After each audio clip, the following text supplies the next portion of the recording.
Hello everyone, I'm Zath and welcome back to my channel. Today's video will be my last Manga Haul for 2021. Where did that year go? Even though it's the last month out of the year, I was able to start a few new series as well as finish some series that I've been collecting for a while. So sit back, relax, and now without further ado, let's get to it. Starting us off is Demon Slayer Volume 23.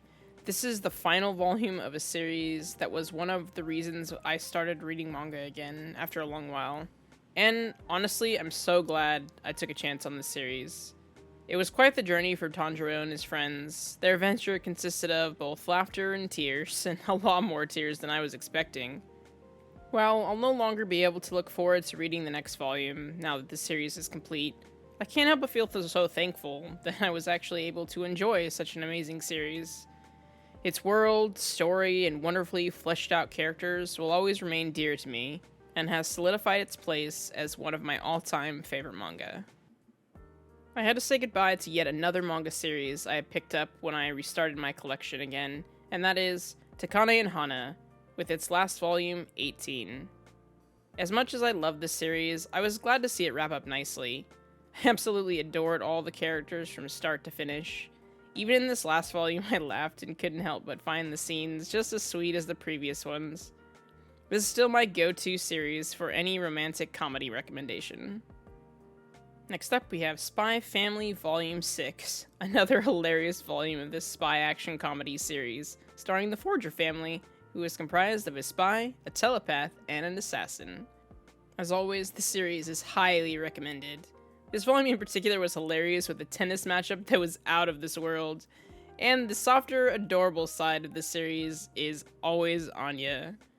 After that, we have Jujutsu Kaisen Volume 11 and Volume 12. Action-packed cover to cover. I don't want to say too much about the story, but this arc is in full swing, showing no signs of slowing down. From fight scene to fight scene, the characters are thrown into combat.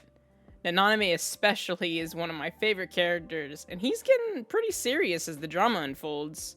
Looking forward as always to reading the next volume. Next up, we have Boys Run The Riot, Volume 3. The story of Ryo, a transgender teen, continues. Faced with being outed as transgender before he was ready, Ryo must face the entire school knowing his secret. Each volume of the series is packed with so much drama, but it's such a good story. If you haven't checked out the series, you really should give it a try. Next up, we have Sayuki by Kazuya Mindkura, Volume 1 and Volume 2. This story is a rendition of the classic Journey to the West. Kodansha really did a great job with these hardbacks, classy looking spines, and artwork on both the front and back covers. In the back, they also included some bonus color pages, which is really awesome. I wish more releases would include these color pages. Next up is I Think Our Son Is Gay, Volume 2. This is the second volume of a series about an adorable mother and son story. I think I really enjoyed this volume more than the first. Hiroki's mother is so supportive, and it's really a beautiful thing to see. If you are looking for a nice, wholesome story, give this series a try. After that, we have Bad Boys Happy Home Volume 2. If you want to experience an emotional roller coaster, this is the volume for you. As Seven and Akamatsu navigate their relationship, life sometimes gets in the way, and also those demons you've been hiding in your closet. I absolutely enjoyed this volume though, and I really love the cover. Seriously, it's adorable and a great use of color. After that, we have Fullmetal Alchemist Volume 14, another volume for the Fullmetal editions. I love how each character gets their own chance to be on these covers of these volumes. It's really awesome. Everybody gets everything. So, absolutely love this series and these editions. As you know by now, highly recommend picking it up if you're a fan of Fullmetal Alchemist. Next up, we have Dr. Stone Reboot Byakuya. This is a one-shot spin-off from the ongoing series Dr. Stone. I covered this volume in a more in-depth review, and I'll leave a link for that video below. To sum up this title in one sentence, does this unit have a soul? Dr. Stone style. It was really enjoyable, and if you're a fan of those adorable beep boops that round out our stories, you may want to give this volume a try. Next up is Sweat and Soap, Volume 7. Volume 8, and Volume 9. Oh man, these 3 volumes hit all the emotions.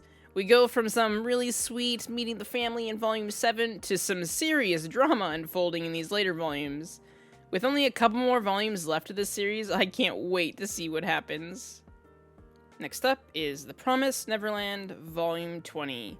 Phil finally got to say welcome back. I have been waiting the entire series for that moment, seriously.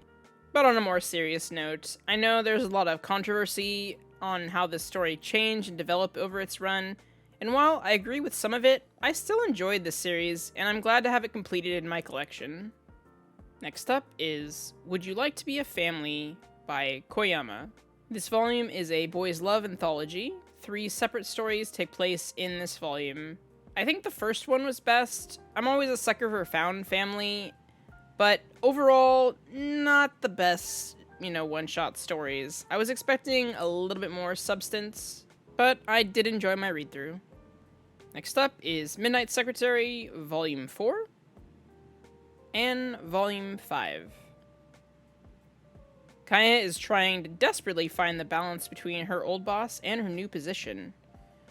I have to be honest with you. As someone who works full-time, which sometimes includes weekends, I don't know how Kaya is surviving working full days with one company, then rolling over into sexy times as well, with her boss, to wake up the next day early and do it all over again. The girl must be dead tired, no joke, not to mention anemic.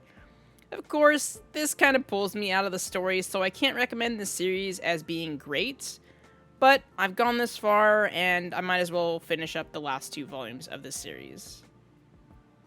Next up, we have another series that I completed this year, and that is Devil's Line Volume 9, Volume 10, Volume 11, Volume 12, Volume 13, and Volume 14. These volumes complete the series I started a while ago, and I'm not sure why I didn't finish it when I was first reading it, but I'm pretty happy to be able to complete the series. The sequel of the series is starting soon, and I really hope it gets picked up by an English publisher so we can read it. Overall, really enjoyed this series, and I recommend picking it up. Wrapping up this manga haul is going to be Anjin, Volume 17. This is the final volume of a series I started just last year, and what a series it was.